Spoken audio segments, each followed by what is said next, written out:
la vie de consécration. 1 Pierre chapitre 2, le verset 9.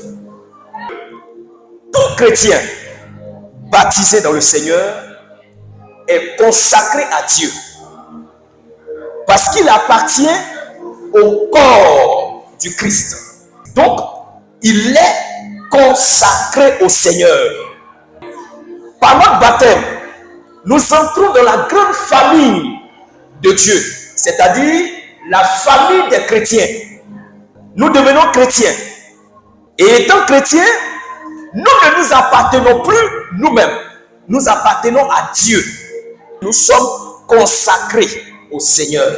Nous appartenons au sacré. Mais vous êtes la race choisie. Vous êtes le sacerdoce royal. Vous êtes la nation sainte. Le peuple que Dieu a choisi pour annoncer les bonnes choses qu'il a faites. Amen. Le peuple que Dieu a choisi pour annoncer les bonnes choses qu'il a faites. Donc nous sommes un sacerdoce royal. Un peuple acquis par Dieu, mis à part pour le servir. Nous devons donc vivre une vie de consécration. Une vie d'une personne consacrée au Seigneur. Pour pouvoir dire je suis consacré au Seigneur et que je vis une vie de consécration, il faut d'abord être converti. Ça veut dire accepter Jésus. Accepter Jésus comme Seigneur et Sauveur. C'est le premier élément. Celui qui rejette Jésus ne peut pas être une personne consacrée. C'est impossible. C'est la conversion. Et la conversion, c'est quoi? C'est changer de vie. Accepter Jésus-Christ comme Seigneur et Sauveur. Laisser ses anciennes habitudes pour accepter la vie que Dieu nous donne. La vie que Dieu nous transmet. Pour accepter les attitudes d'un véritable chrétien. C'est ça la conversion. Et nous pouvons voir cela dans le livre de Jean, le chapitre 3, verset 1 à 6, où Nicodème vient voir tardivement Jésus pour lui dire comment faire pour avoir le royaume. Le Seigneur lui dit qu'il faut naître de nouveau. Il faut naître d'eau et d'esprit. Nous sommes nés d'eau et d'esprit. Nous avons reçu le baptême. Nous avons reçu la confirmation. Nous sommes nés d'eau et d'esprit. Il a dit ce qui est né de la chair est chair. Mais ce qui est né de l'esprit est esprit. Amen. Amen. En Jean chapitre 1, le verset 12 et 13, la Bible nous dit que à ceux qui l'ont reçu, il leur a donné le pouvoir de devenir enfants de Dieu. Nous qui avons reçu Jésus, nous devenons enfants de Dieu. Jean chapitre 1, verset 12 à 13. Gloire à Dieu. Gloire à Dieu. Et il dit qu'ils sont venus, ils sont devenus enfants de Dieu, non pas par la volonté de la chair, ni du sang, mais de la volonté de Dieu. Parce que Dieu, de son amour, a bien voulu que nous devenions ses enfants, par le moyen de Jésus-Christ. En 1 Corinthiens, le chapitre 5, verset 17, la Bible nous dit que quand quelqu'un est en Jésus-Christ, les choses anciennes sont passées et désormais toutes choses deviennent nouvelles. C'est ça la conversion. Ma vie passée est passée. Maintenant, je suis une nouvelle créature dans le Seigneur. Je ne vis plus selon mon orgueil. Je ne vis plus selon mes frustrations. Je ne vis plus selon, mes attitudes qui blessaient les autres. Je ne vis plus selon l'ivrognerie. Je ne vis plus selon l'adultère. Je ne vis plus selon la fornication. Je ne vis plus une vie de désordre. Pourquoi? Parce que je suis en Jésus. J'ai accepté Jésus. C'est ça la conversion. Et quand nous sommes convertis, nous devenons automatiquement le temple de l'Esprit Saint. Ça veut dire quoi? Ça veut dire que notre corps est le temple de l'Esprit Saint, est la résidence, la propriété de Dieu. Et si je suis la résidence de Dieu, si je suis la propriété de Dieu, je ne laisserai pas autrui entrer dans ma vie et faire ce qu'il veut. C'est la raison pour laquelle je dois veiller sur mon corps. Les autres peuvent détruire ma vie, mais moi aussi, je peux moi-même détruire ma vie. Je veux être aussi celui-là même qui occasionne la destruction de mon corps, de ma vie. Et le Seigneur a dit, en 1 Corinthiens chapitre 3, le verset 17, que si quelqu'un détruit ce temple, Dieu le détruira aussi. Il dit, vous êtes le temple de l'esprit.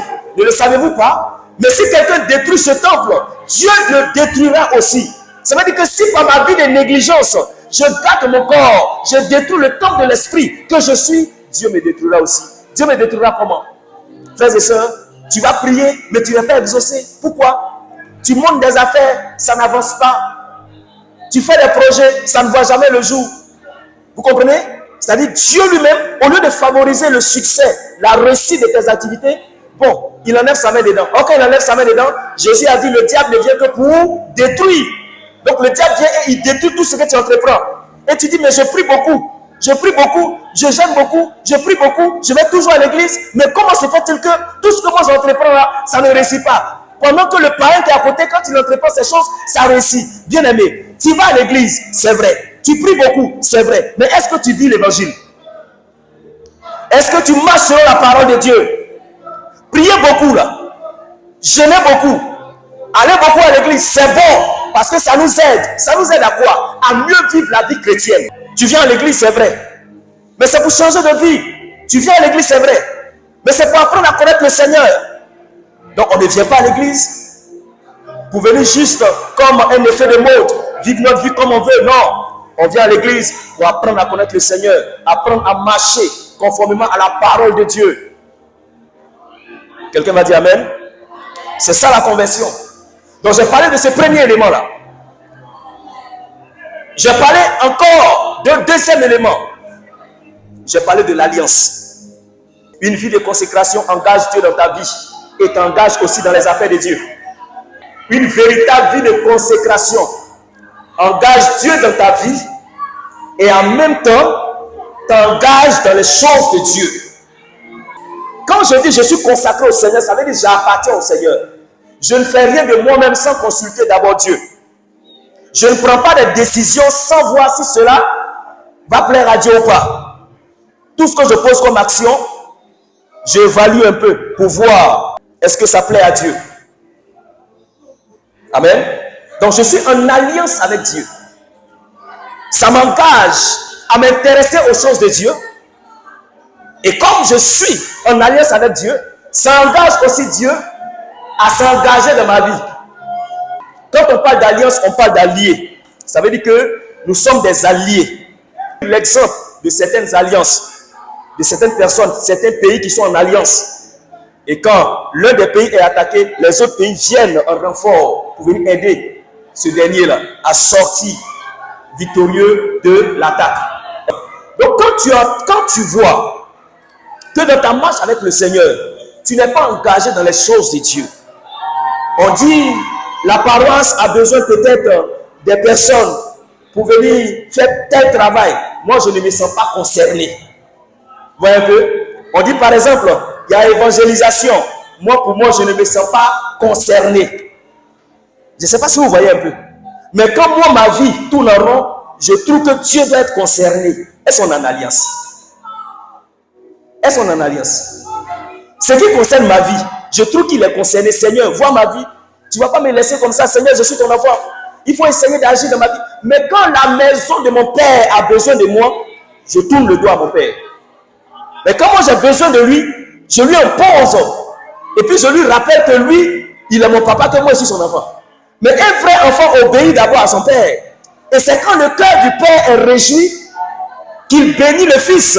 Le Seigneur a dit qu'il est venu pour faire non pas sa volonté, mais la volonté de son père. Un vrai fils cherche à faire la volonté du père. Donc si tu dis que tu es enfant de Dieu, la première des choses c'est de chercher à faire la volonté de ton père. Alléluia. Donc être en alliance avec Dieu t'engage. Tu es en alliance avec Dieu. Alléluia. Donc ça veut dire que, vous savez que le souci de Dieu, c'est que les hommes soient sauvés. Le souci de Dieu, la volonté que Dieu a, le souci de Dieu, il veut gagner tout le monde. Donc son amour se manifeste partout, même chez les prostituées, chez les criminels, dans les prisons. Son amour va jusqu'à eux. Son amour va, ce que vous appelez drogués, délinquants, là. Son amour va jusqu'à eux. Amen. Donc, si je suis allié de Dieu et que je m'en rends compte que son œuvre a besoin de moi, est-ce que je dois me faire prier pour ça? Je suis son allié. Alors je réponds. Quand je suis disponible pour Dieu, c'est normal qu'il soit disponible pour moi. Et ce que je vais vous dire, c'est que toutefois, où tu t'engages pour faire l'œuvre de Dieu, il y a une catégorie d'anges que Dieu délègue pour être à ton service. Vous savez ça? Alléluia. Il y a des anges qui sont là pour veiller sur toi, mais il y a des anges qui sont rattachés à ton ministère. Genèse chapitre 17, verset 7, où le Seigneur a dit, je fais alliance avec toi aujourd'hui et ta descendance après toi. Nous avons vu dans le cadre du Magnificat, là où la Vierge Marie va dire, il se souvient de son alliance. Amen. Dieu est celui qui se souvient de son alliance. Donc, même pour sauver l'humanité, c'est pas alliance. Il lève la coupe. Ceci est la coupe de mon sang. Le sang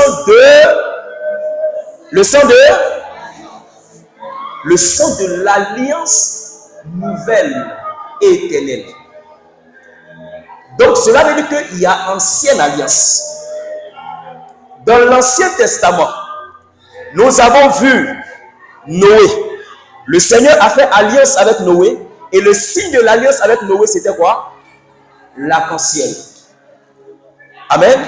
Au fur et à mesure, on a le cas d'Abraham. Dieu a fait alliance avec Abraham. Dieu a fait alliance avec Abraham. Et c'est cette alliance-là, la Vierge Marie dit, il se souvient de son alliance. Et quand le Messie vient, il vient pour venir faire une nouvelle alliance qui est au-dessus des anciennes alliances. Une alliance qui est perpétuelle. Une alliance qui sauve toute l'humanité. Une alliance qui est établie entre l'homme et Dieu pour toujours. Toutefois où tu vis dans cette alliance, l'ennemi est obligé de se soumettre à toi. Les autres alliances pouvaient juste te garder dans la présence de Dieu, mais ne pouvaient pas te sauver. Quand bien même que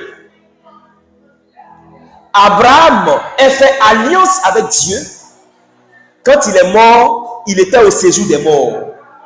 Est-ce qu'on comprend ce que je suis en train de dire?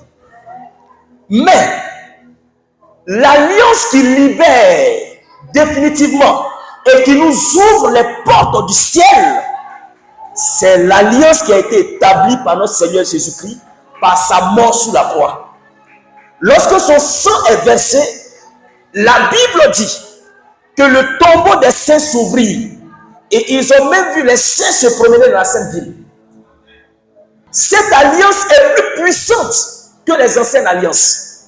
Et nous sommes dans cette alliance-là. Normalement, les anciennes alliances, on a vu l'impact que cela a eu sur la vie du premier peuple de Dieu. Ils ont été dans la bénédiction. Ils ont été dans la négresse. Ils ont été vraiment bénis, prospères. Et si notre alliance maintenant, l'alliance par le Seigneur Jésus-Christ, est plus importante, est plus puissante que l'alliance que nos pères dans la foi ont expérimentée, normalement, nous, notre bénédiction, notre élévation doit être au-dessus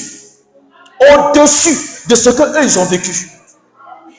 Le problème de nous les chrétiens, c'est que le sacrifice que eux ils ont fait en leur temps, nous refusons de faire ce sacrifice. On voit des personnes qui ont été reniées de leur famille à cause de Jésus. Mais aujourd'hui, quand une décision est parentale, qu'elle tombe, tu ne dois plus aller à l'église, on va plus à l'église. Et on va trouver une idéologie, on va trouver un enseignement à ça. Je ne peux pas partir à l'église. Parce que, on dit dans notre famille, là, on ne va pas à l'église. Donc je ne peux plus partir à l'église. Et que si je vais à l'église, ils vont me renier. Quand tu renies. Le Seigneur a dit, Matthieu chapitre 10, il dit, il n'est pas venu pour donner la paix, mais il est venu pour donner la guerre. Que des familles seront divisées entre elles-mêmes. On aura pour ennemis les membres de notre propre famille. Il y a des personnes qu'on a tuées à cause de Jésus. On a l'exemple de Pierre, crucifié, renversé. La tête en bas et les pieds en haut. Saint Pierre. De l'apôtre Paul, décapité. L'exemple d'Étienne, le premier martyr de l'église, qui a été lapidé à mort.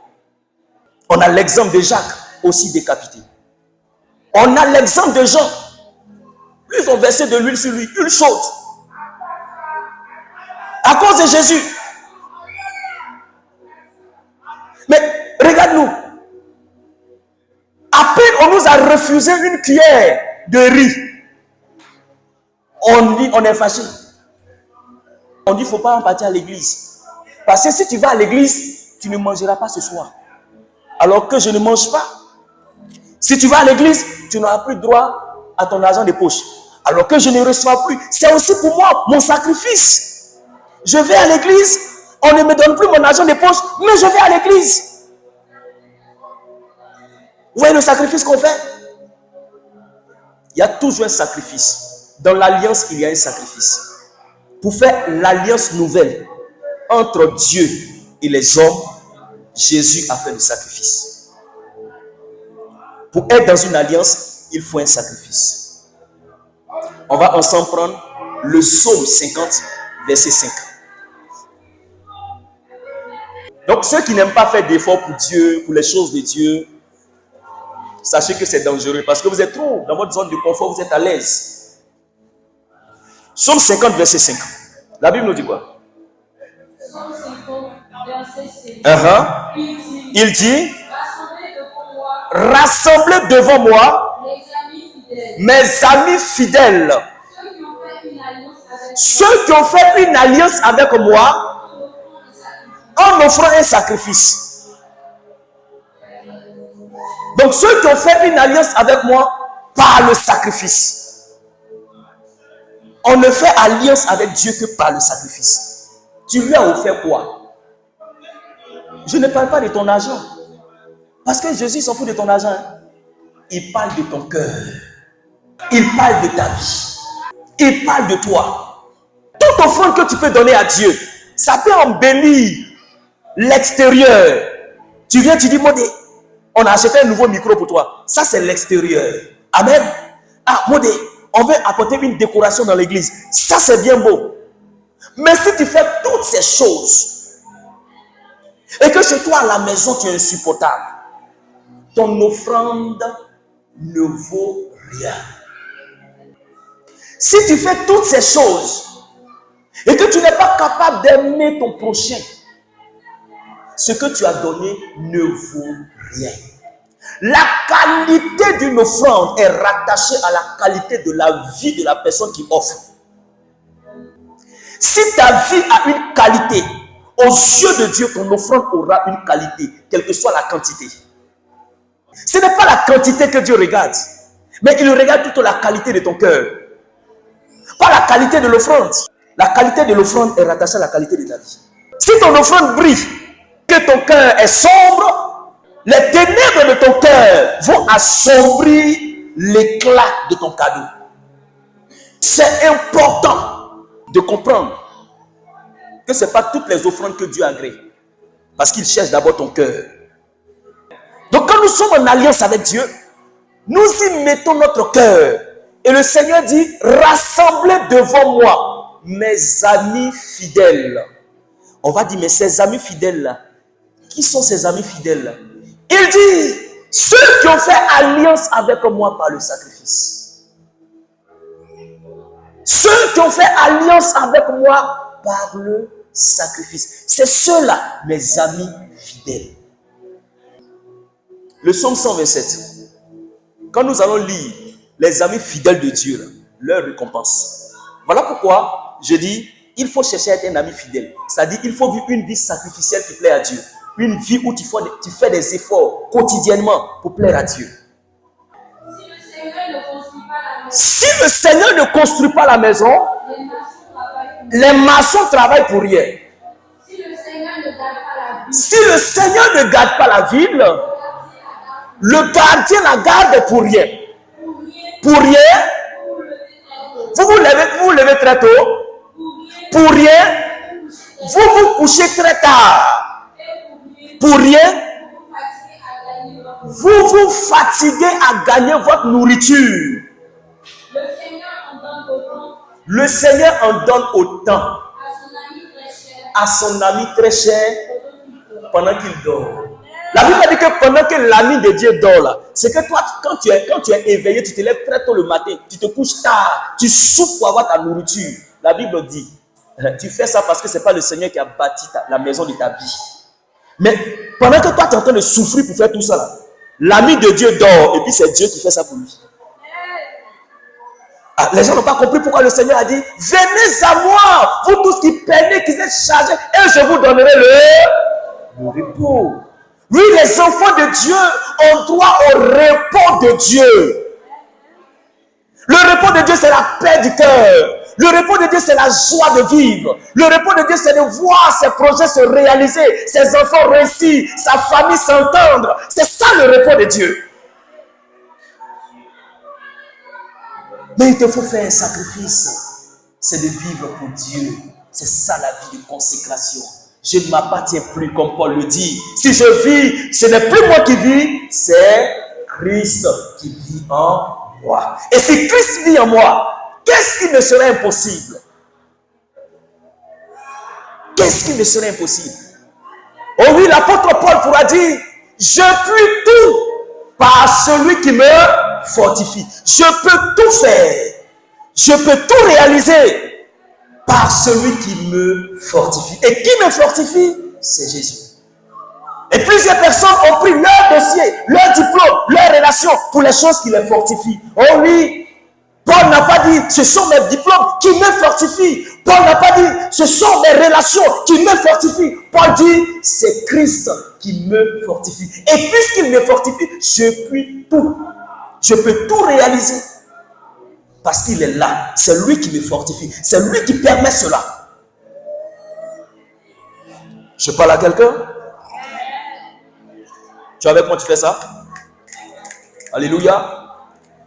Et si aujourd'hui plusieurs chrétiens n'arrivent pas à rentrer dans un autre domaine de leur vie, à accéder à un autre niveau de leur vie, c'est parce que le sacrifice est refusé. Les gens pensent que c'est parce que j'apporte mon offrande que je serai béni. Laisse-moi te dire non. Dieu bénit ses bien-aimés. Cherche à être un bien-aimé de Dieu. Vis en alliance avec Dieu. Quand tu es en alliance avec Dieu, tu es un allié de Dieu, c'est fini. Dieu va t'ouvrir les portes. Et donc, après l'alliance, je parle de la vie de sanctification. Gloire à Dieu. La vie de sanctification. Ah oui. Je vais vous dire quelque chose. La Bible dit en Hébreu, chapitre 11, le verset 6, que nul ne peut plaire à Dieu sans la foi. Hébreu chapitre 11, verset 6. Sans la foi, il est impossible de plaire à Dieu. Parce que celui qui n'a pas la foi n'a pas confiance en Dieu. Et maintenant, dans la Bible, Hébreu chapitre 12, verset 12 à 17. La Bible dit, fortifiez donc vos mains languissantes et vos genoux affaiblis, et suivez avec vos pieds des voies droites, afin que ce qui est boiteux ne dévie pas, mais plutôt se raffermisse. Recherchez la paix avec tous et la sanctification, sans laquelle personne ne verra le Seigneur. Sans laquelle personne ne verra le Seigneur. Pendant que la foi me donne de plaire à Dieu, la sanctification me donne de voir Dieu. Selon Hébreu chapitre 11, verset 6, sans la foi, il est impossible de plaire à Dieu. Selon Hébreu chapitre 12, à partir du verset 12 jusqu'au verset 17, par là, moi j'ai exagéré jusqu'au verset 17 pour mieux comprendre certaines choses. Il dit que sans la sanctification, il est impossible de voir Dieu. Donc la foi me permet de voir Dieu, de plaire à Dieu, et la sanctification me permet de voir Dieu. Entre nous ici, nous tous on veut voir Dieu. Seigneur, je veux te voir dans ma vie. Seigneur, je veux te voir dans ma vie. Et le Seigneur même ira nous appeler et nous interpeller. Il dit, soyez saints, comme votre Père Céleste est saint. La sanctification, c'est quoi? la sanctification, c'est l'action de rendre saint. L'action de sanctifier. C'est ça la sanctification. Laissez grandir en nous la parole de Dieu. Nous sommes appelés à la sanctification. Que nous dit Jean 14, verset 15? L'un des éléments pour nous aider à vivre la sanctification, c'est d'abord l'amour pour Dieu. Parce que la sanctification, comme je l'ai dit, c'est l'action de rendre saint. Donc du coup, je travaille sur moi-même pour être à l'image de la parole de Dieu. Or, si je n'aime pas Dieu, je ne peux pas faire cet effort-là. C'est l'amour de Dieu qui me donne de vouloir faire plaisir à Dieu pour sauver mon âme. Vous comprenez un peu? Amen. L'amour pour Dieu. Jean 14, verset 15. Jean 14, verset 15. Le Père t'a envoyé l'Esprit Saint. Si vous m'aimez, vous obéirez à mes commandements. Amen. Si vous m'aimez, vous obéirez à mes commandements. Verset 23 nous dit quoi? Le verset 23. Jésus lui répond, si quelqu'un m'aime, il obéira à mes paroles. Mon Père l'aimera, nous irons à lui et nous habiterons chez lui. Donc quelqu'un qui habite chez toi, tu vas le voir. Voilà pourquoi c'est la sanctification qui nous permet de voir Dieu. Sans la sanctification, personne ne verra Dieu. Il dit, si vous m'aimez, vous garderez mes commandements. Vous marcherez. Si vous m'aimez, vous marcherez selon ma parole. Et quand vous marcherez selon ma parole, mon Père vous aimera. Et il dit, mon Père et moi, nous viendrons chez cette personne. Nous habiterons chez cette personne. Nous allons faire de la vie de cette personne notre demeure. Donc le Saint-Esprit, il habite la vie d'une personne qui recherche continuellement la sainteté. Nous ne sommes pas saints.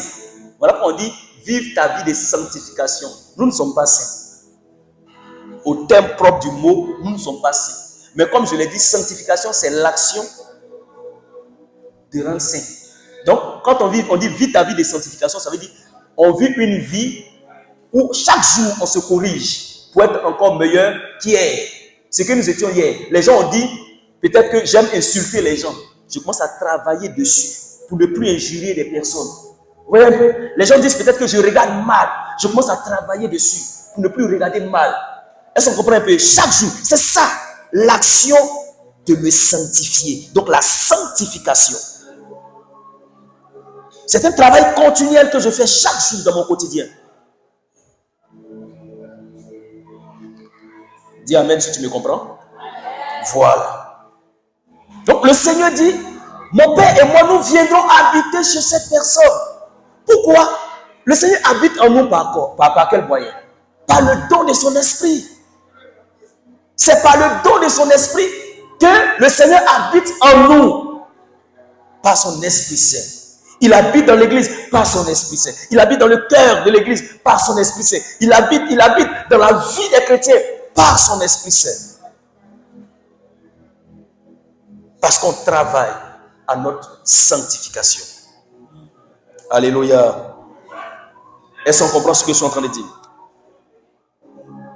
Donc, le premier moyen, c'est l'amour pour Dieu. Il dit, si vous m'aimez, vous garderez mes commandements. Et je viendrai chez vous. Le deuxième, la parole de Dieu. Il faut écouter la parole de Dieu. En même temps que j'ai l'amour pour Dieu, en même temps, j'aime écouter la parole de Dieu. J'aime écouter la parole de Dieu. Nous avons des radios. On a la radio Espoir. On a RNC, Radio Nationale Catholique. Il y a des hommes de Dieu, des prêtres, des modérateurs, des bergers qui prêchent sur ces différentes radios. Au lieu de passer mon temps peut-être à aller sur des réseaux sociaux pour aller regarder les influenceurs, les influenceuses là. Si je passais mon temps à me connecter sur ces différentes chaînes, même on a aujourd'hui une chaîne Ecclesia TV, Pour écouter certains enseignements, la parole de Dieu nous sanctifie. Jean chapitre 17, verset 17. Sanctifie-les par ta parole. Sanctifie-les par ta parole. La parole de Dieu nous aide à la vie de sanctification. Amen. Il y a des personnes à la maison, ils n'ont jamais le temps d'écouter la parole de Dieu. Même leur Bible même est devenue poussiéreuse. Il y a de la poussière sur leur Bible. C'est déposé quelque part, en haut du placard, derrière les autres livres. Pour voir même la Bible, c'est compliqué. Et quand tu prends la Bible, la personne est baptisée depuis les années 1080. Mais la Bible, les feuilles sont droites comme ça. C'est propre. Quand tu ouvres comme ça sent odeur de librairie. Toi, tu es baptisé depuis combien d'années? Ta Bible, là, il n'y a même pas petit truc. Non. Quand on rend visite aux gens, et puis souvent on fait exprès, on dit, est-ce que tu n'as pas une Bible ici? Au fait, c'est pour voir si tu lis ta Bible. C'est un secret qu'il y a divulgué. Souvent, on peut dire, donne-moi ta Bible, donne-moi ta Bible. Au fait, c'est pour voir si tu lis ta Bible. C'est ta Bible, oui. Quand je vois que les feuilles sont trop propres, je sais que toi, tu ne lis pas la Bible. Je te demande, tu as acheté ça quand? J'ai acheté, il y a un peu longtemps, ça fait 5 ans, 10 ans comme ça, et puis les feuilles sont propres. Il n'y a pas te dit que tu ne lis pas ta Bible. Amen. Mais je sais automatiquement que tu ne lis pas ta Bible. Sanctifie-les par ta parole. Jean 17, verset 17. Sanctifie-les par ta parole. C'est la parole de Dieu qui nous aide. La parole de Dieu est un élément fondamental de notre vie de sanctification. Donc, de nous-mêmes, on ne peut pas se lever pour dire, Seigneur, à partir d'aujourd'hui, là, j'ai vu ma sanctification. Non. La première des choses, Seigneur, donne-moi de t'aimer. Ah, l'amour que j'aurai pour Dieu va m'impliquer à la lecture de la parole, à l'écoute des évangiles, à l'écoute de la parole de Dieu. Parce que je l'aime. Quand tu aimes quelqu'un, tu aimes écouter toujours sa voix. Tu aimes entendre des choses qui concernent cette personne. Je vais sur Radio Espoir. Je me connecte à Radio Espoir. J'écoute les enseignements des hommes de Dieu. Je vais sur RNC. Je vais sur Ecclesia TV. Je regarde les enseignements. Je prends ma Bible. J'écoute. Aujourd'hui, même dans notre téléphone, tellement on fuit Dieu. Dieu court derrière nous. On a couru jusqu'à qu'on est tombé dans le téléphone. On est sur Facebook. Dieu s'est arrangé pour nous rejoindre là-bas. Il y a la Bible électronique. Ça veut dire que même là-bas encore Dieu te guette. Il te cherche. Même dans ton téléphone. Dieu est venu avec sa parole pour te chercher encore dans ton téléphone. Mais tu préfères aller sur d'autres applications que d'ouvrir l'application de ta Bible. Il faut lire la parole de Dieu. La parole de Dieu va t'aider. La parole de Dieu va t'aider, va te transformer. Je prends l'exemple de Josué dans la Bible. Le Seigneur dit, médite sans cesse le livre de la loi. C'est ainsi que tu réussiras dans tout ce que tu entreprendras. Tu attends quoi? Tu veux réussir dans tout ce que tu entreprendras. Tu viens, tu pries beaucoup. Le Seigneur dit, j'ai compris. Tu as fini de me parler. Mais moi, je te parle au moyen de ma parole. Va, ce que j'ai à te dire là. Comme actuellement, tu ne sais pas comment je vais te parler, parce que souvent quand je te parle, tu ne crois pas que c'est moi. Tu dis non, c'est tes imaginations. Mais va, prends la Bible et lis. En lisant, tu finiras par comprendre ce que j'attends de toi. C'est la parole de Dieu qui nous aide. Le troisième élément que je touche, qui nous aide aussi à vraiment vivre une vie de sanctification, c'est le don de l'esprit. Ah oui. Donc, j'ai l'amour pour Dieu comme premier élément. J'ai la parole de Dieu comme deuxième élément. Et troisième élément, j'ai le don de l'esprit. Alléluia. Alléluia. L'Esprit Saint nous aide. De nous-mêmes, nous ne pouvons rien faire. C'est impossible. De nous-mêmes, c'est impossible. Amen. Si tu veux aller avec toi-même tes propres compétences, ta propre force, c'est impossible. Tu as besoin de Dieu. Et il te donne son esprit. Afin que par son esprit, tu sois capable de rejeter, de te détacher de beaucoup de choses. Quelqu'un qui vivait peut-être dans la masturbation. Tu te lèves un matin, tu dis, je ne me masturbe plus. Tu vas partir, tu vas revenir, tu vas tomber dedans.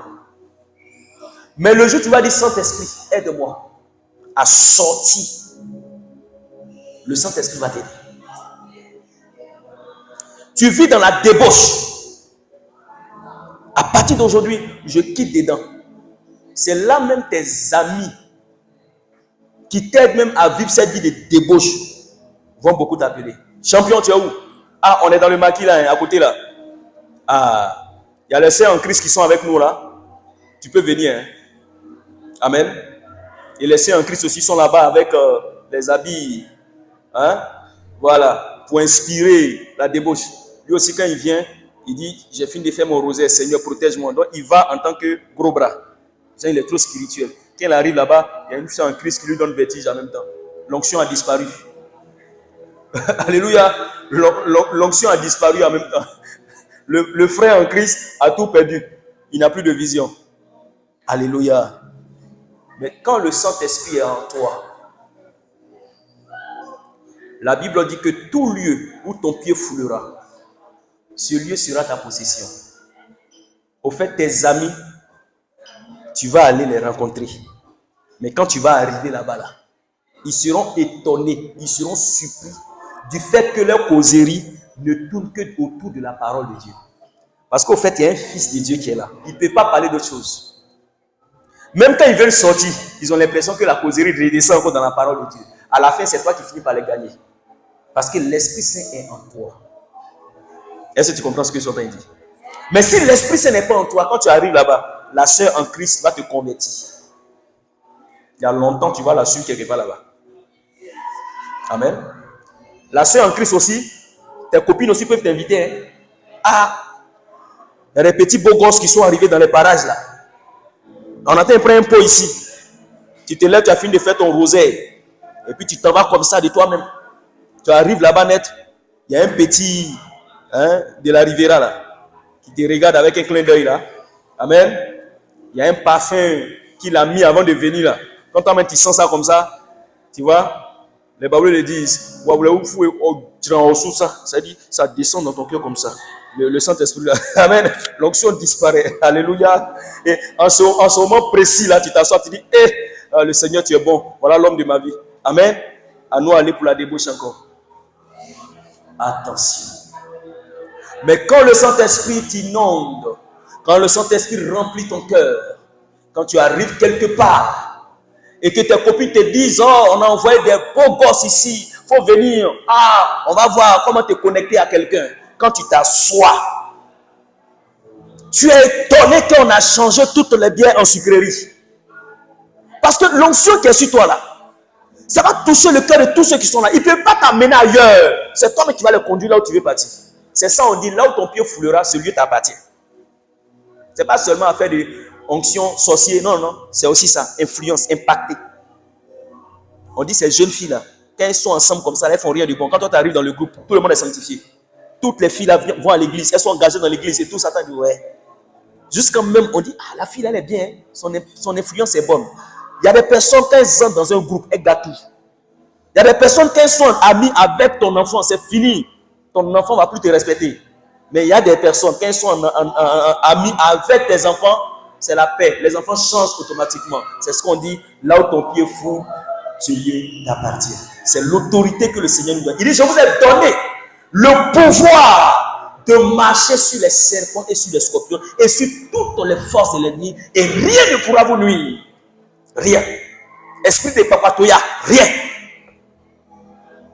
Ça soit au carrefour pour critiquer les gens qui passent. Et regarde sa jupe, et à sa grosse jupe, et à chaussures godasses aussi. Tout ça, rien, tout ça est fini. Amen. Amen. Tout ça fait partie de la parole de Dieu. Et c'est le Saint-Esprit qui nous aide. C'est le Saint-Esprit qui nous aide. Tu as besoin du Saint-Esprit. C'est le Saint-Esprit qui renouvelle notre intelligence. Romains chapitre 12, verset 2. C'est le Saint-Esprit qui renouvelle notre intelligence. Si de toi-même tu veux affronter ces ressentiments, ces sentiments, ces attitudes, c'est impossible. Romains chapitre 12, verset 2. Ne suivez pas les coutumes du monde où nous vivons, mais laissez Dieu vous transformer en vous donnant une intelligence nouvelle. Ainsi, vous pourrez savoir ce qu'il veut, ce qui est bon, ce qui lui plaît et ce qui est parfait. Quand le Saint-Esprit renouvelle notre intelligence, il nous permet de savoir ce que Dieu veut. Il nous permet de savoir ce qui est bon, de ce qui plaît à Dieu et de ce qui est parfait. Ces 4 éléments. Nous sommes appelés à la perfection en tant que chrétiens. Aïe, il faut quitter dans ta vie de païen là. Il faut quitter dans cette vie qui n'honore pas Dieu. C'est ce qui met le blocage dans ta vie. Souvent le sorcier n'a rien à voir. Cet homme tu lui donnes point. Souvent il n'a rien à voir. Le problème peut être simplement que tu aimes tricher à l'école. Ça bloque ton avenir. Tu as fini d'avoir tous tes diplômes, tu n'as pas de travail. Oh, c'est un démon de tricherie qui a bloqué comme ça ton succès. Et tu dis c'est le sorcier du village. Quand tu trichais là, le sorcier était là. Amen. Parce qu'au fait, tu vas avoir du travail, mais tu n'as aucune compétence, puisque tu as triché seulement pour avancer. Donc tu n'as aucune compétence. Tu as le diplôme, mais tu n'as pas la compétence rattachée au diplôme. On t'embauche dans les entreprises, on ne fait que te renvoyer, parce que tu ne donnes pas le rendu qu'on attendait. Tes diplômes sont comme ça, mais toi-même tu es comme ça. Tes compétences sont comme ça. Le sorcier n'a rien à voir avec ça. Tu vas venir, on va prier. Tout ce qui est comme travail que j'ai là, quand je travaille 3 mois après, on me renvoie. 2 mois après, on me renvoie. C'est le cumul de tes tricheries là. Parce que tricher, c'est voler l'intelligence des autres. Après ça là, l'intelligence est la seule chose, quand tu voles, tu ne peux pas prendre pour aller où tu veux partir. Le gars, ça est dans sa tête. Mais toi, ton intelligence là, c'est pour toi. Tu es bête, tu seras bête. Tu es paresseux, tu seras paresseux. Donc ta négligence d'aujourd'hui peut détruire ta vie future sans que le sorcier n'intervienne. Amen. Voilà pourquoi aujourd'hui déjà, il faut prendre de bonnes décisions sur ta vie. Aujourd'hui déjà, il faut apprendre à vivre une vie qui plaît à Dieu. Aujourd'hui déjà, il faut commencer à construire ton avenir. Il ne faut pas traîner. Je vais te dire, il y a des choses, la foi ne va pas transformer ça pour toi. Hein. Il y a des choses là, ce sont tes efforts qui transforment ça. Tu n'as pas étudié. Amen. Tu allais passer l'examen, tu as tapé poteau. Tu viens faire je vous salue Marie pour ça. C'est poteau. La Bible dit que Dieu récompense en fonction de nos efforts. Donc quand Dieu veut opérer un miracle dans ta vie, il voit d'abord si toi-même tu as fait des efforts. C'est là où tes efforts se limitent. C'est là que Dieu intervient. Gloire à Dieu. Laissons-nous conduire par le Saint-Esprit. Et les choses extraordinaires vont se passer dans notre vie. Une évangélisation qui est faite avec la sanctification a plus d'impact qu'une évangélisation faite sans sanctification. Ça veut dire que moi, je vais évangéliser. Il faut que moi-même, ma vie soit sanctifiée. Quand je pars, mon évangélisation aura plus d'impact. Mon ministère aura plus d'impact que si je suis dans la sanctification. Faites attention, le charisme ne sauve pas. Et le charisme ne dit pas que tel ou un tel est un homme de Dieu. Je dis toujours aux gens, on peut se lever tout à l'heure et on va commencer. Rabaché Keribo, sans tabac. On va prophétiser même sur ta vie, il n'y a pas de problème. On peut le faire. Mais on a fait ça pendant des années. Ça n'a jamais maintenu quelqu'un. Je te dis la vérité. Il faut aimer l'enseignement. L'onction attire. Mais l'enseignement fait asseoir dans la foi. L'onction peut t'attirer. Je peux commencer à faire un ministère. Quelqu'un va passer. Il va voir que les gens sont en train de tomber. Ils vont venir. On va prier. Mais ça ne va pas faire asseoir. C'est l'enseignement qui te fait asseoir, te fait grandir, te fait croître.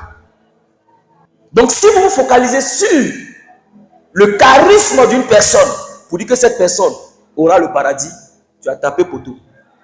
Devant la porte du paradis, en tout cas, on sera nombreux hein, à négocier. Pierre, Saint-Pierre, il faut voir. Saint-Pierre, il faut voir. C'est là, Kylian va dire, ah, Padre, il faut voir, Pierre s'il peut me laisser passer. Il a dit, moi-même, il n'est pas encore pour moi. Hein. On va essayer de voir. Michael, tu es placé où? On dit, ah, Michael, il faut négocier un peu. Il dit, ah, moi-même, c'est un peu gâté ici. Hein. On va négocier. Hein. À cause de quoi? À cause de notre négligence. À cause de notre négligence. Tellement on a fini avec mettre les choses de Dieu derrière. Devant la porte du paradis, ça va chauffer. Il y a des bergers, même vous avez vu, peut-être ici, on citait leur nom toujours dans Radio Espoir. Quand ils font comme ça, ouf, tu tombes. Il y a des pasteurs là, eux-mêmes peut-être ils marchent même en l'air. Arrivé là-bas, là, on va négocier. Ça dit, ah, pasteur, c'est comment? On va te dire, ah, c'est dur. C'est dur. Ça chauffe. Nous, on est assis là et puis on dit, ah. On voit aussi des grands hommes, on dit, ah. Et puis on regarde à la fenêtre du paradis, on voit la petite du quartier qu'on a surnommée Poclé là. C'est elle qui est là-bas. Alléluia. Ah mais Seigneur, mais c'est là. C'est pas la Poclé du quartier. Le Seigneur a dit, les prostituées vont vous précéder dans le royaume. Parce que au fait, à cause de notre familiarité aux choses sacrées, on a fini par désacraliser le sacré. Tellement je viens toujours à l'église, je suis ami avec le modérateur. Le père vient manger chez moi à la maison. Donc, quand je viens à l'église, je regarde, il n'y a même pas de réflexion, je m'en fous. On vient, on prend même la communion, on mange ça, on dirait chingom de la bougie qu'on fait. Avec pain dessus, tout ça là. En bas, chingom, tu viens, tu manges, et puis tu peux regarder maintenant, tu es marché dans genre, c'est le malin quoi. Il y a l'autre aussi, il a pris, et puis il se joue le boss, il se gonfle, et puis il s'en va. Je dois devenir prendre le boss. C'est pas ton salaire, hein, c'est ta vie qui est là. C'est quand tu t'en retirer ton salaire à la banque là, quand tu sors, genre, tu as l'argent maintenant, tu peux te comprendre. Ici, là, il n'y a pas de salaire, tu viens prendre, c'est la vie que tu viens prendre. Elle t'a été donnée gratuitement. Donc, il y a une manière de se comporter quand tu viens prendre la communion. Amen. Quand tu viens à l'église, il y a une manière de te comporter. Gloire à Dieu. Il y a des gens qui peuvent venir à l'église est sale. J'ai été très content quand j'ai vu tout à l'heure, vous étiez en train de balayer l'église. Je dis, voilà, c'est ça. C'est extraordinaire. Il y a prière, c'est vrai, mais la maison de Dieu est sale. Il faut la nettoyer. Il faut la nettoyer. Il faut respecter le sacré. Et aujourd'hui, on est tellement habitués. Nous sommes peut-être nés dans une famille chrétienne. Donc, il y a cette familiarité-là. Je ne sais pas si vous comprenez. On a l'habitude de faire le chapelet. Donc, souvent, je vois le chapelet à terre. Moi-même, je piétine ça. Attends. C'est le chapelet que tu piétines là? Ma Bible même, je la dépose quelque part là-bas. Il y a sauce graine qui verse dessus. Après, on prend l'autus, on essuie ça. Voilà. On s'en fout quoi? Non. Respectons tout ce qui est de Dieu. Il faut valoriser tout ce qui est de Dieu. C'est important.